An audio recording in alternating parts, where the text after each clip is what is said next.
And now it is bad timing, and also it is, you can see very clear pattern of asymmetry. More panelists and smaller audience.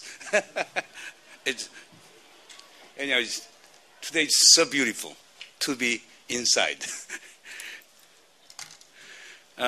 Anyhow, I will start regardless of size of the audience, but because we will be recording these sessions so that we can use it for educational purposes. Even though audience is small, let me introduce each of panelists here. We have Professor Nodary Simonia from Russia. He was the president of IMEMO, and he's the academician of the Russian Academy. Let's give a big applause to Nodary. And we have General Pan Jung-chan. Okay. He appears the other session too, and General Pan has been one of the most renowned spokesmen of Chinese national security policy abroad. Let's give a big applause to General Pan. And also, you all know Ambassador Byung Se-yoon. He was the senior secretary to the president for national security and foreign affairs during the Nomi government. And he was also minister at the Korean embassy in Washington, D.C. And he is now visiting professor at Seogang University. Let us give a big applause to the Byung Se-yoon. I would say that Byung Se is the #1 specialist in America, particularly American foreign policy, and he has been most sincere and respected, the diplomat in Washington. And also now let me turn to then Charles Morrison, who is the president of East-West Center. It is very rare president of East-West Center would appear in this kind of panel. There is no audience, given the outstanding status of East-West Center in this part of the world. But anyhow, c'est la vie. What can we do? Anyhow, let us give a big applause to the Charles Morrison. And finally, but not least, is Professor Charlie Park of Seoul National University. He's one of the best Japan specialists in South Korea. It's very wonderful, but anyhow, Charlie was picked up at last moment because, in fact, we invited Kawaguchi, former foreign minister of Japan, and initially she said yes, but the Japanese diet would not allow, including Hatoyama, and both, Professor Park Cha-ri, arranged in a visit by Hatoyama and Kawaguchi, but therefore, since Kawaguchi-san couldn't attend, therefore Park Cha-ri should take her position and also give a Japanese perspective. And this setting is like, six-party talk without North Korea, okay? And also let me just give one more point about Jeju process. When President Roh Moo-hyun was still in office, that is 2 years ago, in fact, it's 4 years ago, 2007, we held, fourth Jeju Peace Forum. And in that forum, we adopted a document called the Jeju Process. Jeju Process is all about applying European model, particularly Helsinki Process model, to Northeast Asia. But at the time, the scholars and policymakers who attended the fourth Jeju Peace Forum all agreed that it is doable, it is possible. Then we adopted the document, and we have been trying to apply it, but the problem is the current government, it appears to me, the current government doesn't pay attention to, multilateral, security, cooperation regime. The current government tend to emphasize the importance of alliance with the United States. Even though there was a lesser degree of attention from the government, if we have a new government in 2 years, the new government may pay attention to the idea of multilateral security cooperation regime within six-party talk process or apart from the six-party talk processes. What I will do is this. I will invite each of you to give 3 to 5 minutes presentation on your own personal view, but I hope that you would reflect the country you are from, okay? And you can blend government position and with your own personal view, 3 to 5 minutes. And then after that, I'll raise several questions to you and open the session to the floor. And we'll start with Professor Nodary Simonia. Thank you, Professor Moon. My opinion about this architecture of security regime practically can be described by just one word: fragmentation. The characteristic feature of this, especially in Northeast Asia, but not only, the most characteristic feature is a kind of fragmentation. There is no, for me at least, no vision of the nearest future creation, in nearest future creation of this multilateral security regime. And why? Because, you know, you are used comparison with European countries, but for me it's not acceptable. Practically, it was absolutely different geopolitical situation in Europe when Europe started building this security system, and today in Asia, East Asia or Northeast Asia. What was the main factor in Europe? Everybody are saying that there were clever guys, Schuman, Adenauer, and sometimes you are calling also de Gaulle. But I am sure that in Asia there are also very clever guys, maybe not less clever than Schuman. But the problem is that general atmosphere and general situation and geopolitical situation is absolutely different. It was post-war time. Europe was in ruins. There was a influence of left forces in many countries, important countries. Communists were participant in many governments, in France especially. In Greece, there was a whole war. And if not, Great Britain sent its troops to Greece to help against resistance forces, then nobody knows where will be Greece that time, on which side. So this was America who decided that it is worth saving right now Europe from disaster. And first step was Marshall Plan. And Marshall Plan helped a lot to restart economic process in European continent. Second, creation of NATO.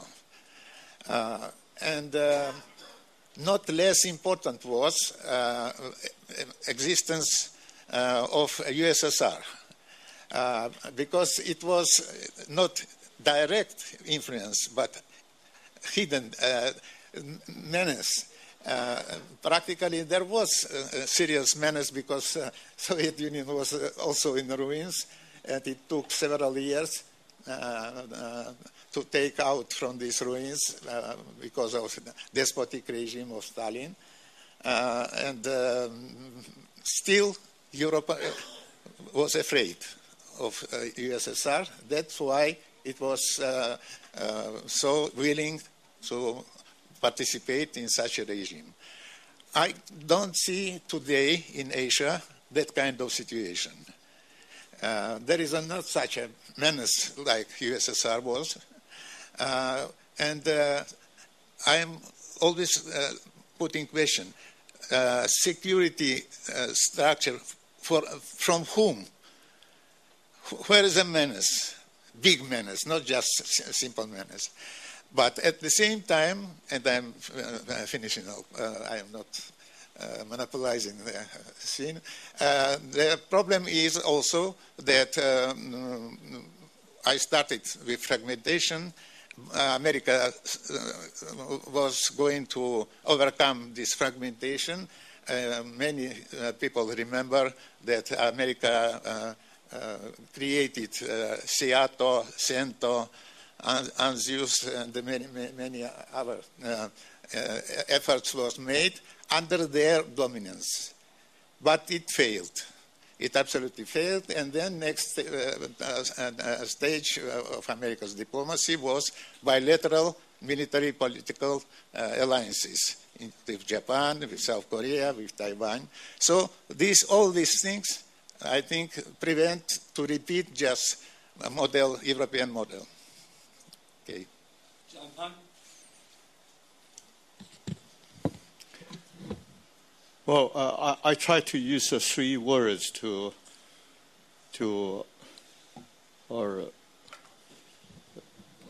characterize the process of community building in Northeast Asia, if we want to put this exercise on the right and sustained track. The first word I emphasize is reconciliation. Now, if you look at the present state of affairs in Northeast Asia, trust deficit, in fact, is the most serious roadblock on our way towards community building. I just imagine if Northeast Asia could also see some kind of reconciliation like that between Germany and France. And when I see that countries in this region no longer regard the state relations as a game of zero-sum nature and not, in fact, contaminated by the history burdens, and then I think that we will be far better off for the community building. Now, what do we mean by reconciliation?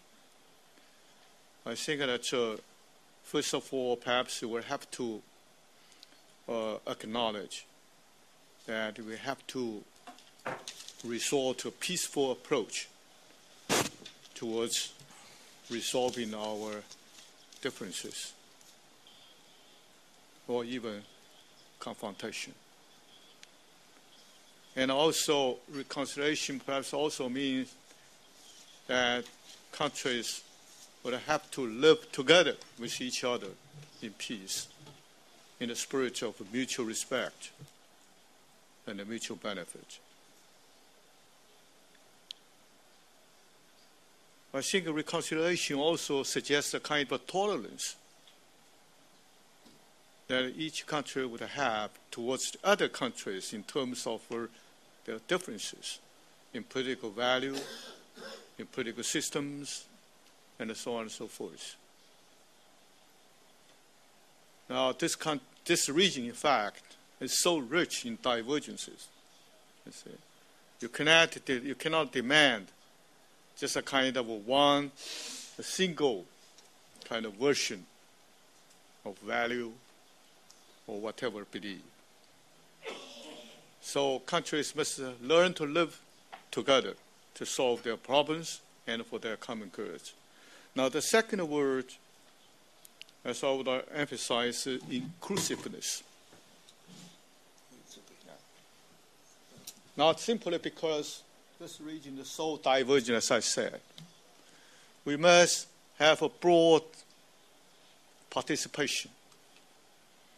You cannot see that one power group can dominate a kind of security architecture. As I see it, Northeast Asia is perhaps heading more rapidly than any other parts of the world towards multipolarity. So some of our colleagues suggest a kind of a shift of power balance. I might not use that word, but I just want to say that the countries now, particularly in the post-Cold War era, countries are trying to seek in a new way of cooperation based on, as I said, mutual benefits. And therefore, community building will not only involve the countries in this region, but perhaps also will have to engage the United States, because that country is so important, for better or for worse, for the progress of community building. But I would also argue that broader participation must also include North Korea. Don't think it is just kind of maverick, just as a kind of, a sort of country different from others, and therefore they must be excluded, or demand that they must change before they participate. I think that perhaps is the wrong way. So the challenge is how our community building would engage North Korea would be a very important kind of exercise.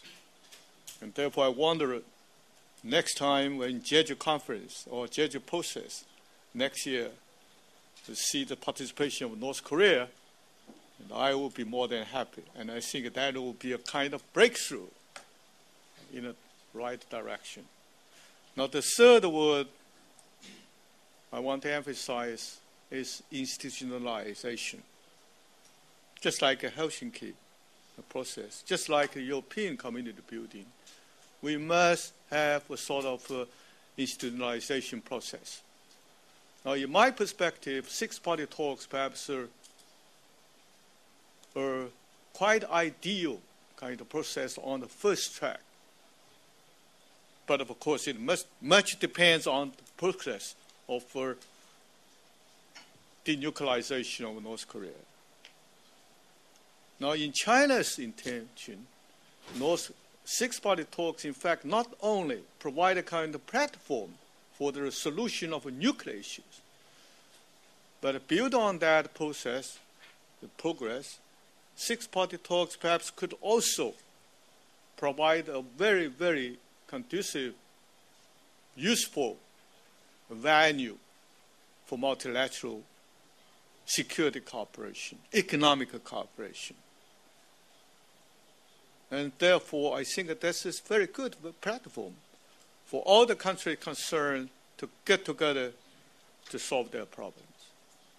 But as we see, it is so difficult, you see, to achieve progress. And therefore, I would argue that perhaps pending the progress of the official track of a community building, we badly need a kind of a non-official process of community building. And that's where Jeju process could play its role.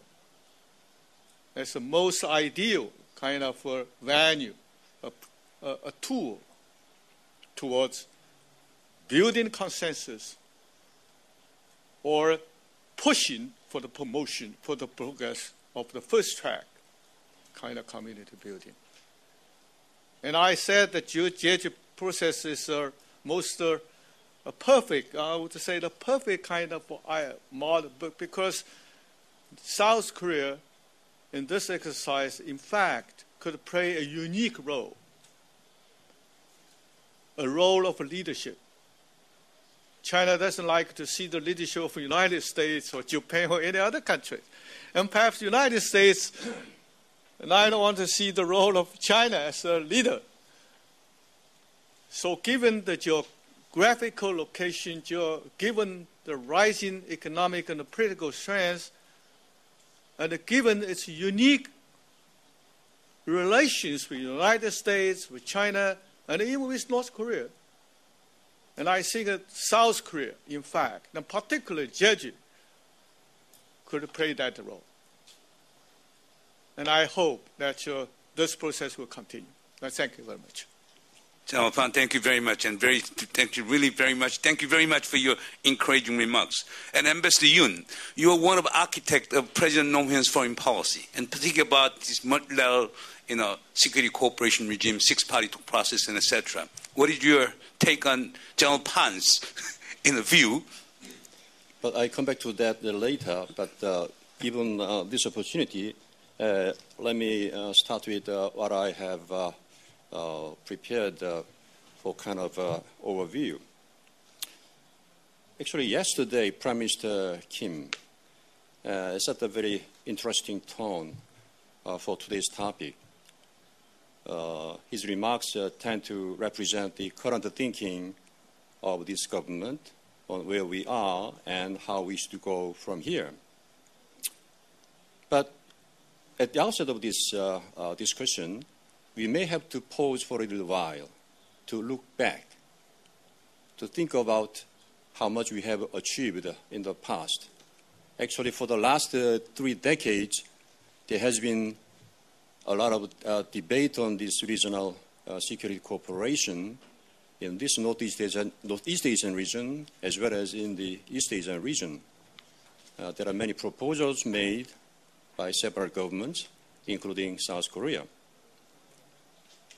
But the most serious and action-oriented efforts were made by six-party talks.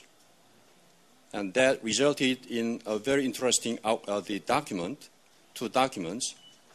One is the September 19th joint statement and February 13th action program of 2007.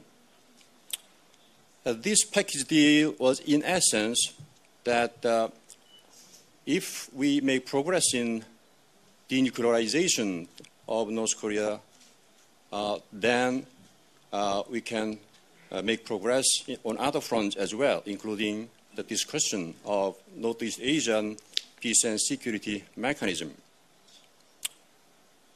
Paradoxically, the most destabilizing development, the most unwelcome development in this region became a trigger for regional security consultation beyond the North Korean nuclear issue to much expanded regional agenda. So at least we had the roadmap as well as the vision in this joint statement and action program. Specifically, we have a very interesting provision in this joint statement. If I quote and unquote, it said, six-party talks will promptly hold a ministerial meeting to explore ways and means to promote security cooperation in Northeast Asia. And this statement was followed up by several key figures in the region, including Condi Rice, Secretary Clinton, and President Roh Moo-hyun, and others. So at least during the year of 2007, there were some hopes and expectations to realize this vision and translate that into real actions. And also there was some working-level meetings to follow up this joint statement under the chair of Russia, what they call Working Group on Northeast Asian Peace and Security Mechanism. They met 3 times until early 2009.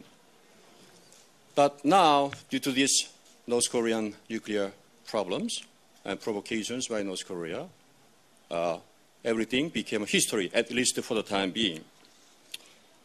The question I have to ask myself, or ask yourself, is 2 things.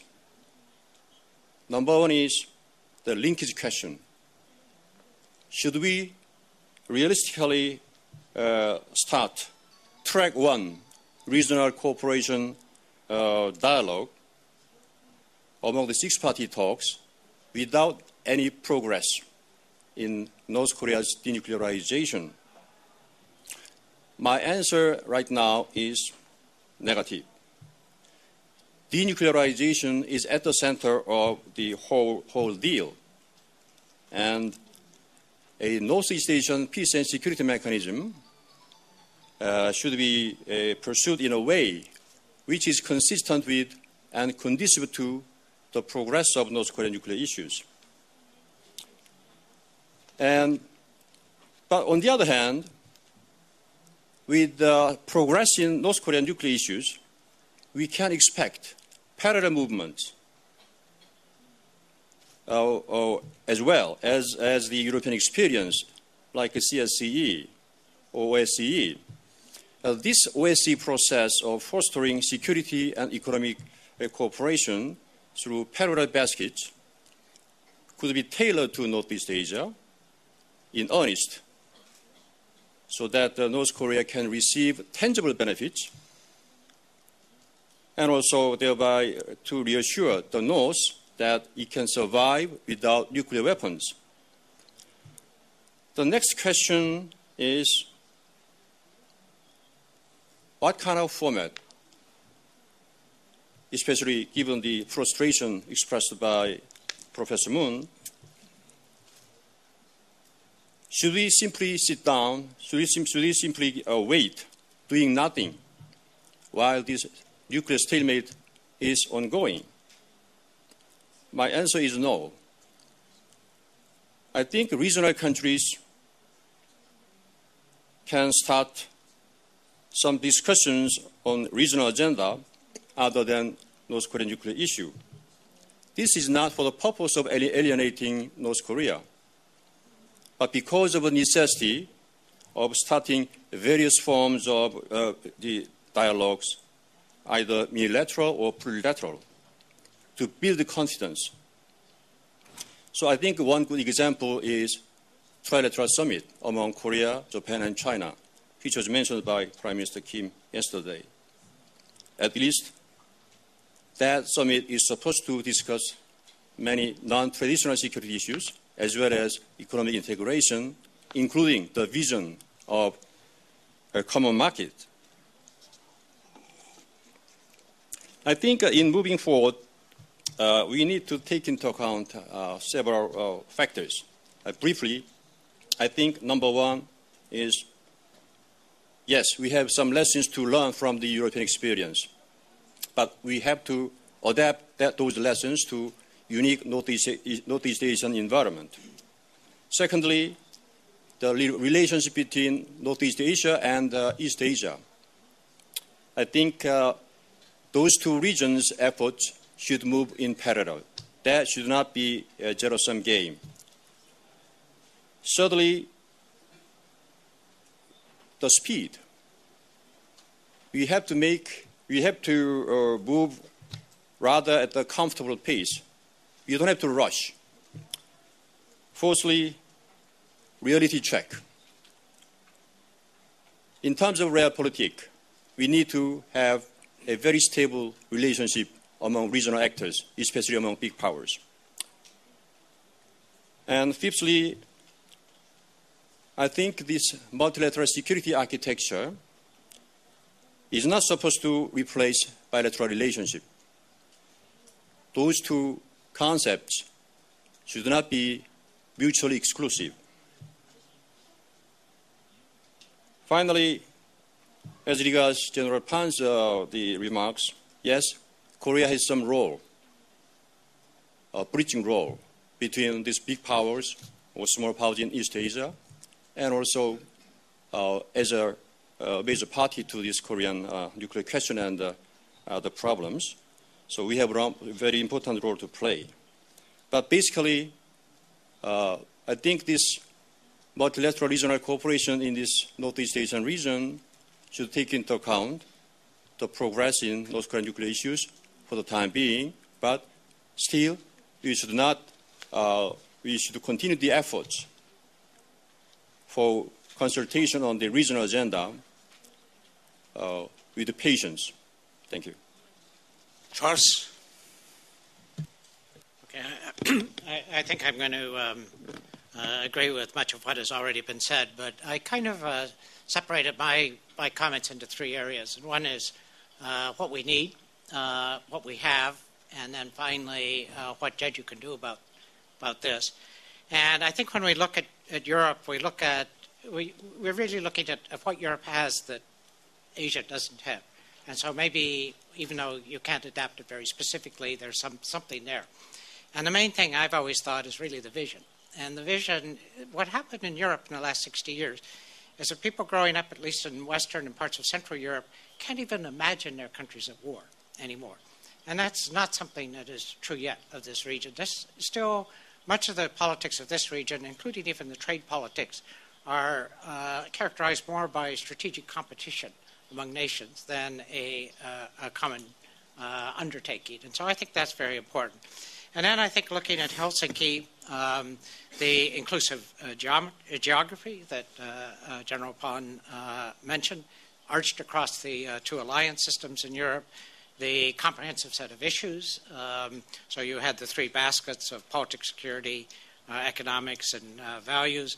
You had a set of principles, and so there was norm building. It couldn't be dominated by any one country, and it couldn't be upset by any one country. It was, even though it had a lot of players, I think 35 or something, it was small enough to do things because there was a central conflict in Europe, and it was flexible and adaptable. And so when the Cold War ended, in a new guise, it has continued to play a role. And of course, it wasn't the only part of the architecture. There are many other institutions. Now, what do we have? We've had for more than 20 years now, APEC, quite institutionalized, regular meetings, but it's large. We expanded it too fast when we brought in Taiwan and Hong Kong, and that meant it was impossible to address political security issues directly. And of course, it does not include North Korea. And then we have the East Asia Summit, now is expanded to the ASEAN +8. So it's quite inclusive, but it doesn't have the same basis as APEC. It's ASEAN-driven and ASEAN-led. All the meetings are in ASEAN. It doesn't have North Korea, and I don't think it will have. We have the so-called +3, the China, Japan, South Korea meetings. Again, focused on economics, does not include North Korea. We have the six-party talks, does include North Korea, but that's a negotiation about a very specific issue. And so there's many limitations there. And as we've seen, it's off and on process because one country can stop the whole thing. And we have various second tracks, and that's where we've had actually the most progress, I think, in these second tracks. Now, I think if we use the word Helsinki, we're not likely to get anywhere because Helsinki is remembered actually as a process that really resulted in a lot of regime change in the socialist part of Europe. So I would kind of avoid that part as a model. So finally, what can Jeju do about it? Well, I think there's two kinds of, there's a choice. One is the World Economic Forum kind of choice, which is a big meeting every year, every 2 years. Now it's many meetings, but it's meetings without driving forward in some real specific way. Or you can have something like the organization that I co-chair, the Pacific Economic Cooperation Council, which started out as the APEC before there was an APEC, and that was the goal. It was a network organization rather than a single organization, and so it was focused on doing something, and it was adaptable, and it's become a second track to APEC now. Obviously, I think for an organization based in South Korea, North Korea is a very important part of the agenda, but there's great limitations, including, as you just pointed out, Chung-In, that you're hostage to South Korean politics. So to some extent, that suggests that maybe a network kind of approach may be good, so that at times when it's hard for North Koreans to go to South Korea, they can go to another part of the Jeju process that isn't even in Jeju. And finally, I have a little hobby horse myself, which is the Forgotten Region. The Forgotten Region, in my mind, is the North Pacific. It's a region that includes Canada and the United States. Some of our friends in Southeast Asia and in Australia and New Zealand won't be too happy about that region, but I think it's an important region. There are issues that need to be addressed, and it's small enough to do things, but large enough so it can't be dominated by one country. Thank you very much. Professor Park Cheol-hee. Thank you. I'm supposed to represent a Japanese perspective rather than as Korean. But I think possibly we missed former Foreign Minister Kawaguchi, but two things are good. One, Kawaguchi belongs to the LDP, which is not a ruling party anymore. And I'm Korean. I can be much more objective in analyzing Japanese problems. So having said that, I would say that I'm not that much overly pessimistic about the progress of the multilateralism in this region, in a sense that after the end of the Cold War, there's a kind of the multiple, the institutional framework have been developed in many forms, ASEAN Plus 3, East Asian Summit, the Six-Party Talks, and many other forms are developing. And another good sign is that China is quite proactively participating in all this framework, which has been, rather than stepping away from that framework, China is getting very actively participating in that formula, so which is a kind of very good sign. We have to work on many things to make a progress, but still, I think it's a kind of I find it as a very, very good signal. First of all, I would say that Japan is not that much enthusiastic about the multilateral framework, frankly. And then it's not that much fascinated by the multilateral framework we have developed, even though Japan is participating in many formula. For example, China gives much more focus on ASEAN Plus 3, actually, which includes the United States. But Japan has a tendency to add up more in the framework of ASEAN Plus 3, Plus 3, Plus 2, which are relatively the U.S. allies to the framework. So that's the reason why I think Japan gives more focus on East Asian Summit rather than ASEAN Plus 3, which is a slightly different focus between Japan and China. Also, in a security-wise, I think Japan is giving a focus on the U.S.-Japan alliance.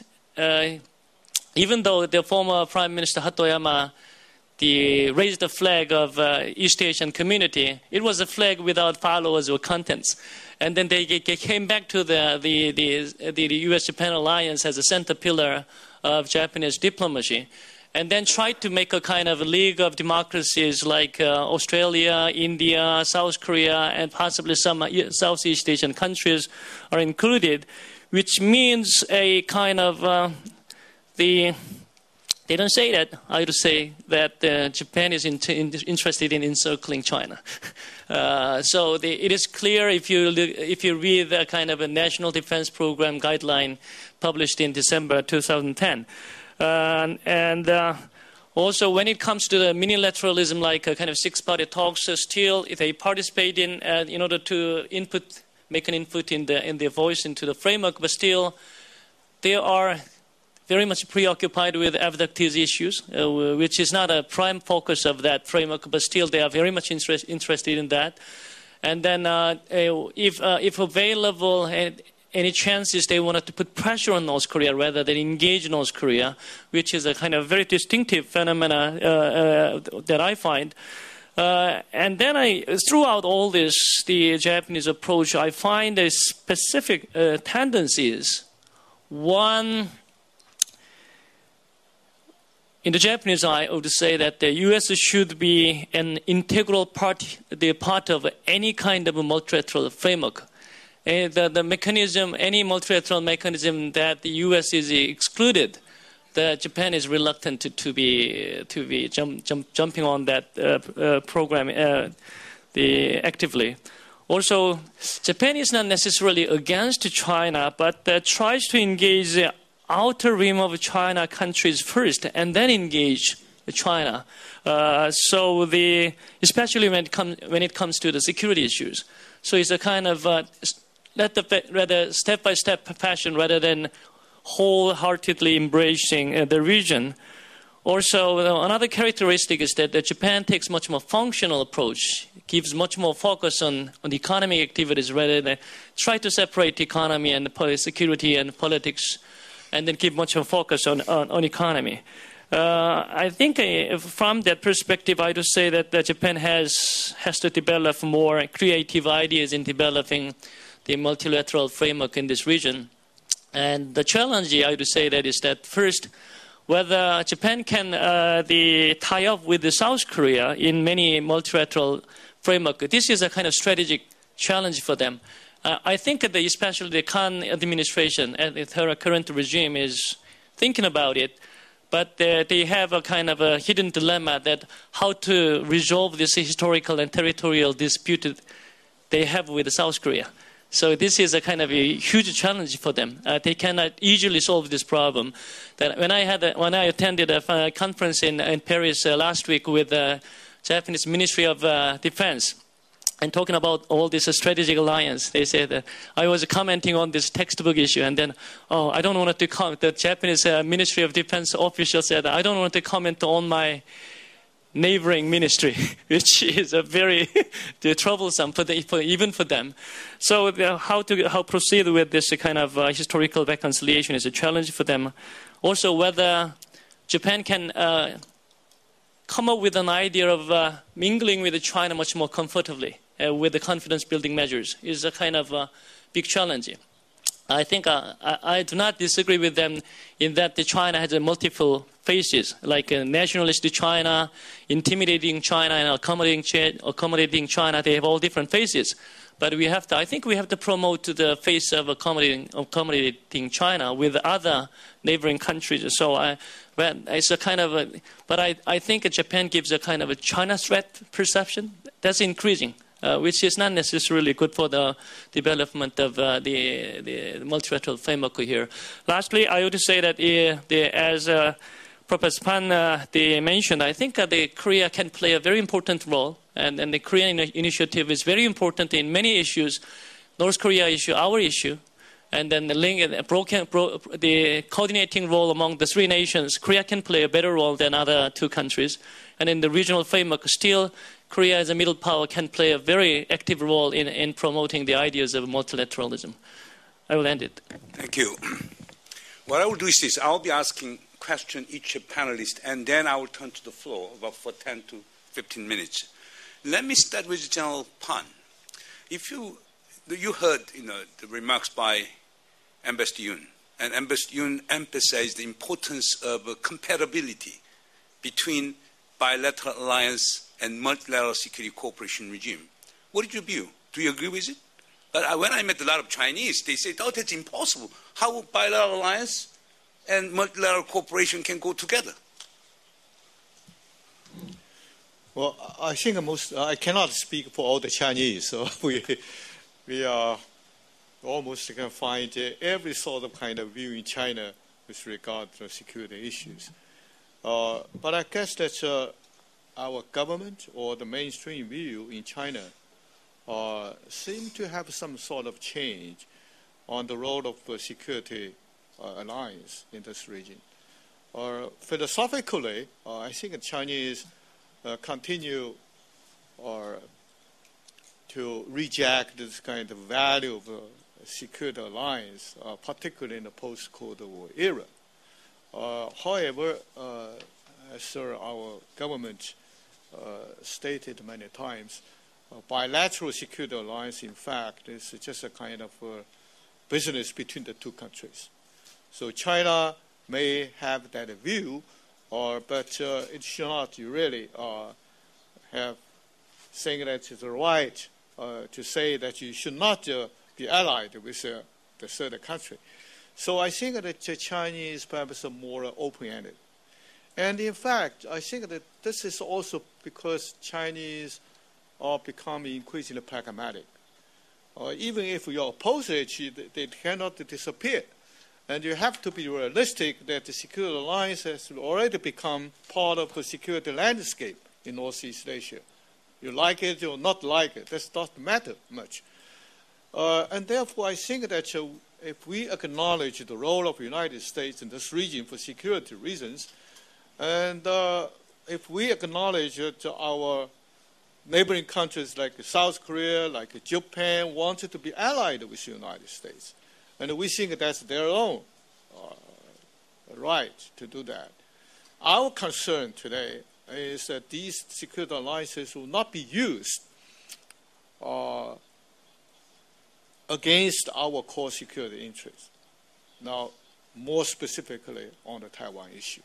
That is really our major concern. And you can see that to indicate some kind of change of our position, you could see some kind of proposals, even by the officials, that the Chinese would be happy to have a kind of a dialogue, you see, with the United States and Japan together. You see, or this is another way to suggest that the kind of a dialogue could be sort of, and that is between China and U.S. Japan-U.S. Secret Alliance. Professor Simonia, you are the only pessimistic person in this group. It won't happen, okay? Community building in Northeast Asia. Realistic. Realists are always pessimistic, by the way. But what, General Pan, okay, and Ambassador Yoon, President Morrison, and Park Chung-hee, they all pointed out South Korea can play a very important role in pushing for and steering the multilateral security cooperation regime. Do you buy that argument? You're always frank. If you don't make a diplomatic statement. Would you push? Excuse me. I can't imagine that China agreed to be part of a multilateral securities regime in which also participates United States with military bases in Japan. Okinawa is full of American bases. In Seoul and some other parts of your country, in military help to Taiwan permanently going on. So I don't think I am a realistic person. But can I add something? When I listened to Pan Tun-jeon, General Pan, it reminded me that Jeju can really play a bigger role if they do efforts to involve North Koreans. Because I have my own experience, not my personal, but experience participating in such gatherings. For example, in Sapporo, Hokkaido Island, I participated 7 or 8 times in NORPAC, so-called NORPAC, and we finally decided that why not, we are not inviting North Korea. And then we started doing this. First was failure. Second, they sent from Osaka, Koreans from Osaka. But the third time, 2 gentlemen came from Pyongyang. So since then, they started. And also, they are participating in Niigata, in ARENA institution. And I visited many times. Why your institute, Peace Institute, not engage in such a activity? Because Jeju must find its own niche. And it's not just the only process, peace process. So she must broaden its activity. It's a very encouraging statement, okay? The multilateral security cooperation in Northeast Asia might not be feasible, but if the idea and policies are being shaped under Jeju Island, then there's a possibility, provided we invite North Korea. That's a very important sign. I hope the journalists would make note of it. Then now, Ambassador Yoon, it is well known that you are working closely with Park Geun-hye, okay? It is reported, okay? Suppose if you become senior presidential advisor for national security and foreign policy, what kind of policy would you take on this issue? Multilateral security cooperation regime, 6-party talks, and whatever. It's hypothetical, you know. Well, usually I don't speak on the basis of hypotheses or assumptions. But I think basically you have to make a distinction between track 1 and track 2 approaches. As far as the track 1 is concerned, I still think that from the standpoint of reality, still we have some time. We need some time. We have some way to go before invite North Korea as a member of regional security dialogue at this moment, especially while these nuclear issues doesn't have make any progress at all. But that does not mean that we simply sit by. And I think there are roles for track 1.5 or track 2, including Jeju process or NEACD, but especially the Jeju process is very important because indirectly there are many government officials participating in this process as well. And basically, I think this track 1.5 or track 2 process can contribute indirectly to track 1 process. The problem is this is rather time consuming. And whatever government is inaugurated in 2 years' time, I think there could be some continuity given the achievements made over the last several years. So, if we envisage several circles, in Northeast Asia, we have Korean Peninsula, then Northeast Asia, then East Asia. All these circles are actually reinforcing each other. From the standpoint of ASEAN, starting from ASEAN, ASEAN Plus 3, ARF, EAS, then the Northeast Asia is a periphery. But from our standpoint, we start from Korean Peninsula, then Northeast Asia, then East Asia. But basically, these 2 big circles are reinforcing each other. And track 2, track 1.5 approaches are also supporting and reinforcing track 1 approaches. So, Professor Moon, don't be too discouraged by the lack of progress in these 6-party talks and some reduced attention to this Jeju process. But I think in due course, I think different atmospheres and the efforts like this could make some impact on track 1 process as well. But be patient.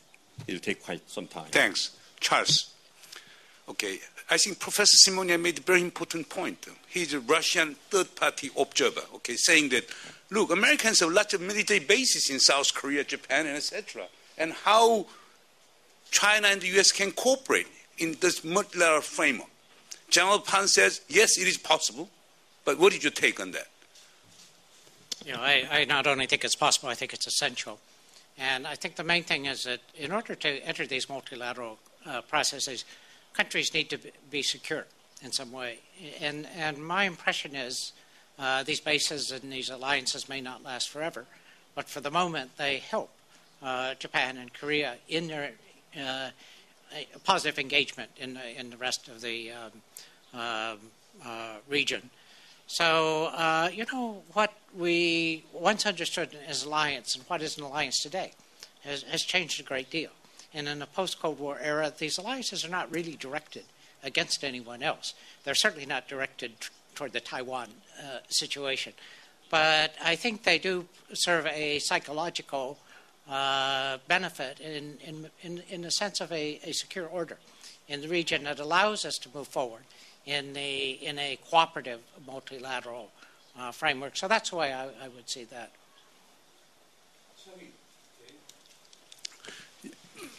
Japan appears to be quite critical of 6-party talk processes. Okay, Japan doesn't want to be left out, joined it, but because of kidnapped Japanese issues, Japan has not been really being a leading member of 6-party talk processes. Okay, from Japanese point of view, is 6-party talk process dead or still alive? Well, is it possible to, resuscitate it as a mechanism not only solving the North Korean nuclear problem, but also facilitating the new security architecture in Northeast Asia? I think the opinions are divided on that issue. But basically, as you say, Japan does not want to be out of that process. They wanted to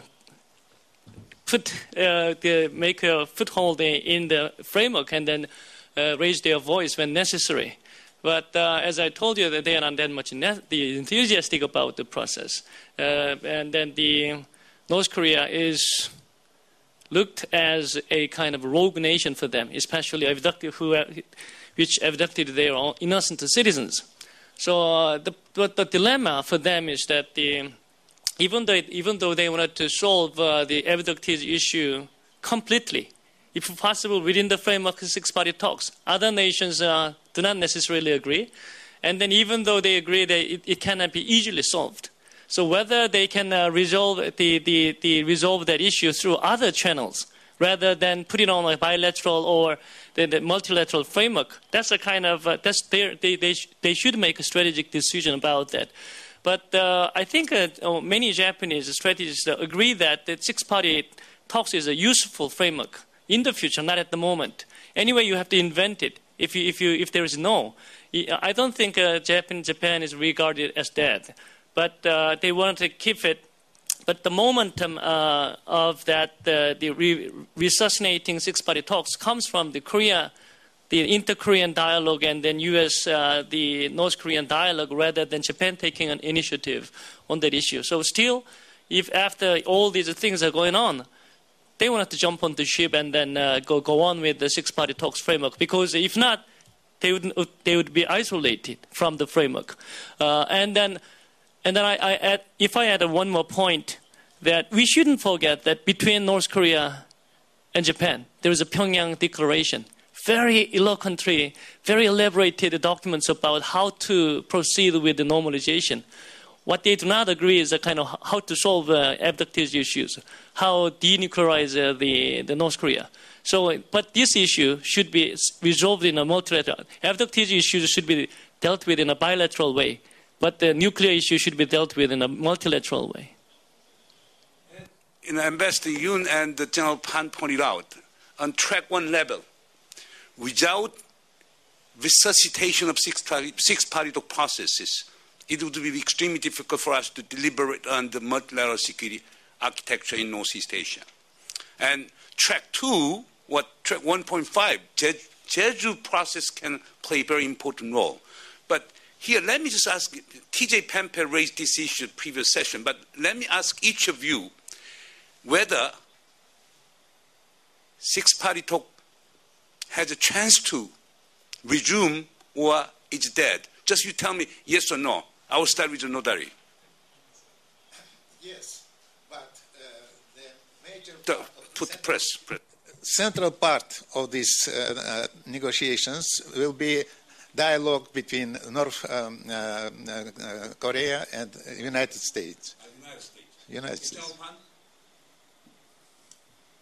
Yes, of course, so initiator of six-party talks, we of course very much wish be resumed as soon as possible. Ambassador Yoon?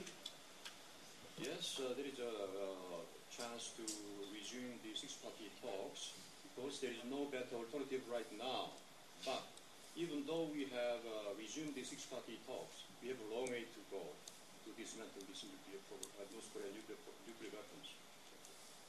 Absolutely, yes. Yes, absolutely, yes. Sorry, not Japanese perspective, your own personal view. My perspective is that Korea's decision is very important. I think that current regime's North Korea policy is a principled disengagement, even though they say that it's a principled engagement. We have to take a position of a principled engagement. I think the Chari Pagita is the wonderful invent of new words.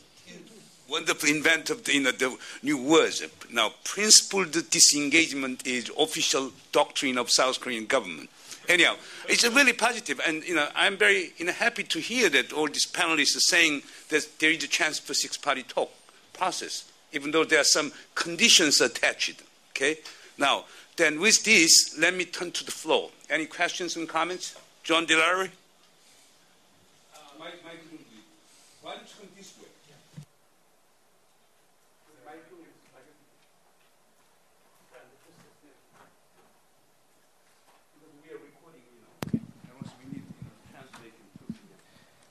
Yeah, well, I would raise a question about the nature of the Jeju process. maybe even an existential question or a question of definition and distinctiveness.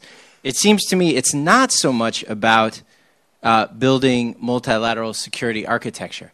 That seems to be the wrong metaphor for the spirit of Jeju, at least. This is only my first, so my experience of it. Metaphorically, I'd say it's more about a network or a neighborhood is maybe better. So rather than building a house, this is about a neighborhood. So I strongly echo General Pan's proposition, and others have said, about involving North Koreans directly because they're neighbors. That's how a neighborhood works. You know, there's some folks in the neighborhood, on the block, you don't get along with as well, but you still invite them to the neighborhood party. But in a serious way, I think it's worth thinking about what could define the Jeju process, not just the forum, and also that it's less about the formality of security architecture. It's also not just focused on security. It includes security, but we have people here from business and culture, academia, and also it seems more a track 2 process, not track 1.5, in that while there's government representation, the people here seem happy, not so fixated on who's the government person in the room, enjoying the company of the diversity. So I think it's worth thinking about, and I'd like to hear more from the panel about what they see as the distinctiveness of the Jeju process and then how it can contribute to not just security problems, but including the security problems in Northeast. Who wanted to volunteer? General Pan? Yes, I think this is a very good question. I think Jeju process is important. This is really a very important value for communication and for confidence building measures. And I was very much impressed to see many business representatives, in fact, involved in this round of process. And I think this is a good sign that Jeju process perhaps also provide a kind of opportunity for another set of CBM, and that is common interest building measures. You see, when people are getting better understanding of each other, and when they could find an opportunity to work together for their common interests, and then I think these things themselves could constitute a kind of dynamics for cooperation. I think that is very important. Any other comments? Yes, please. Would you identify yourself? I am Ambassador Park from the Korean Foreign Ministry. Let me first compliment you, Mr. Coordinator, for the excellent chair, and all the other panelists for their very insightful observations, which represents different perspective of the issue. I fully associate myself with most of the thrust of the panelists' views. I agree that there are immediate obstacles for this multilateral security cooperation, which is North Korea, especially North Korea nuclear issue. And the more long-term challenge is how to view the United States role in this security architecture as a offshore balancer. And obviously, major stakeholders has different perceptions on the threat, and they have different priorities and maybe different prescriptions for their security. But I think I am one of those optimists. I see the situation as a half full than the half empty glass. So, and one point I really agree with the panelists is that we should not be held hostage by North Korean issue, especially North Korean nuclear issue, for moving on this, more long-term project, issue of the multilateral cooperation architecture. So I'm very much, encouraged to hear the views expressed by most of the panelists. Thank you very much, Mr. Chair. Very much, Ambassador Park. Charles? Yeah, I wanted to comment on the previous question. It's important to understand that what we're about is not building a house. It's about building a neighborhood. And when we talk about security architecture, it's not a single organization. It is a series of interlocking and nesting kinds of institutions. And it's not simply about military security issues. The economic issues, the cultural issues, all impact on that. And so it is about building a community or building about a neighborhood. And it's also very important what the previous questioner just said, that one country not be allowed to hold that process hostage, which is why we need organizations that don't have North Korea, but we also need organizations that do have and do engage the North Koreans. And that's where I think Jeju plays a very critical role potentially right now, that if we cannot do at the governmental level this kind of a broad process outside of maybe a resumption at some point of this party talk. So Jeju is an important forum, I think, for engaging them. But at the moment, I don't see Jeju as a process. Jeju is a series of meetings. But I have not seen a continuity of vision and direction to it that would make it, in my mind, a process. Thank you very much. Two-finger intervention by Park Cha-ri. Just one comment. I fully agree with Ambassador Park and other the presenters here that we should not be preoccupied with North Korea only, because that is not the only question we deal with. But at the same time, I wanted to give a warning signal to the kind of the symptom-like kind of North Korean threat fatigue and North Korean negotiation fatigue. That's much more dangerous. That's our problem. It's not from the eyes of the United States and China, still is a kind of neighbors, but this immediate partner we have to deal with. We should not feel the fatigue and the exhaustion about North Korean issue. Very dangerous. Thank you very much. I discovered they're all my friends and my supporters. Anyhow, let me invite Satu. Oh, I should just hear. Yes, any of the panelists, I appreciate your responses. Several people mentioned that the U.S. is critical to any community building project in the region. But let's think out 2 decades and suggest that U.S. alliances will alter in some way that will be less as they've been, and U.S. budget constraints and U.S. attentions will be less in this region. Let's raise that. What will that do to the community building project? Will it facilitate moving faster down that project, or will it undermine it? And the second question has to do with, you're all talking about architecture, and quite agreed. There's no one house. There's overlapping all kinds of things, Northeast Asia, EAS, et cetera.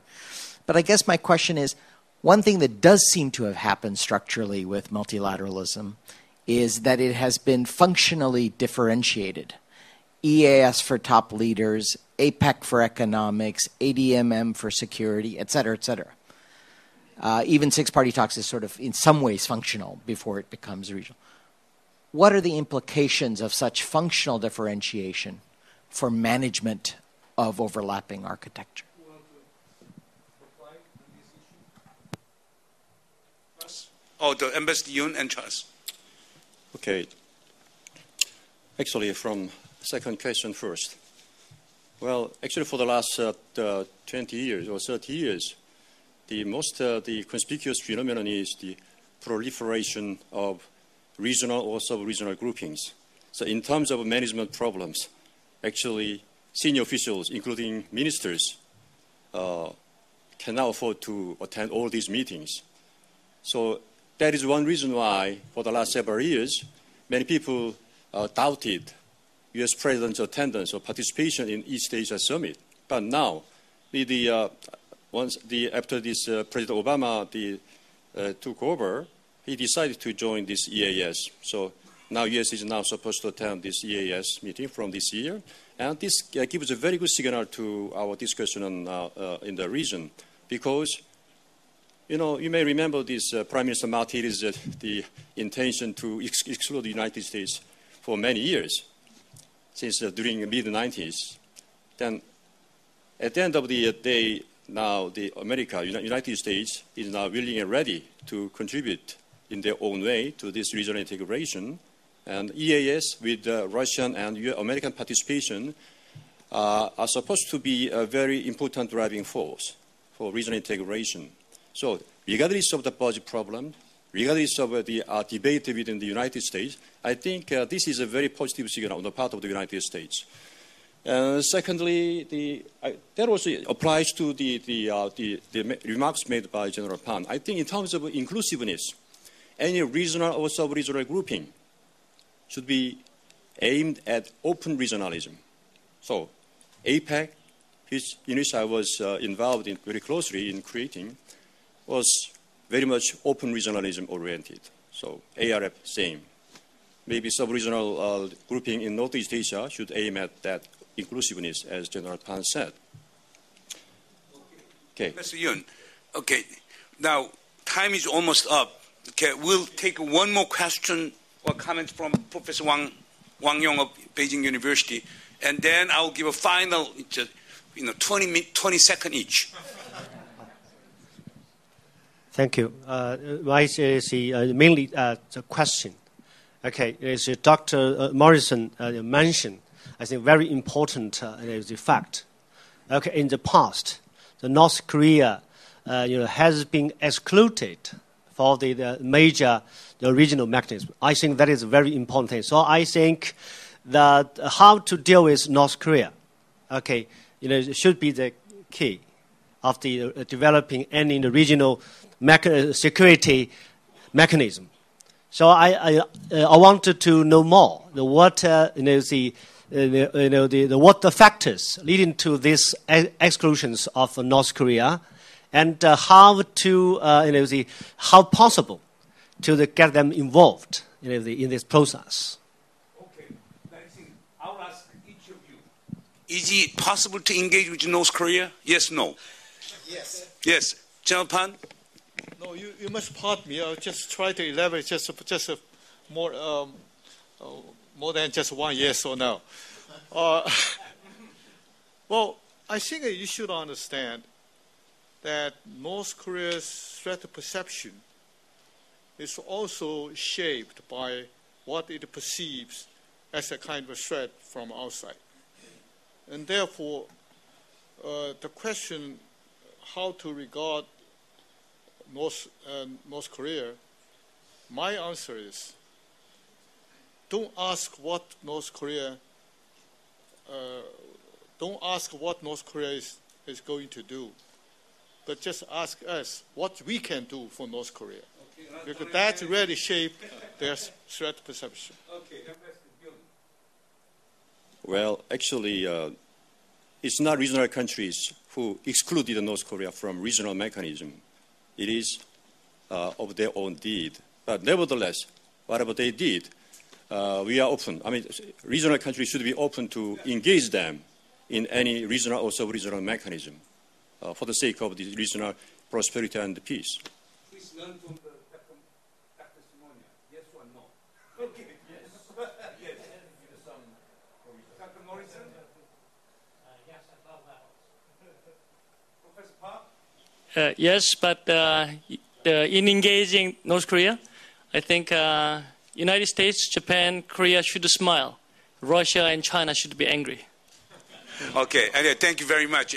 I think that we have learned the three important issues here. One is, despite all the obstacles, multilateral security cooperation framework could be viable. Second, in doing that, six-party talks should be resuscitated. And then we should make every effort to engage with North Korea so that North Korea can be productive and a normal member of Northeast Asian community. When those three conditions, in order to create those three conditions, Jeju process should continue with more sharply defined visions, needs, and other content. I will conclude this session with those remarks. Thank you very much. Let us give a big applause.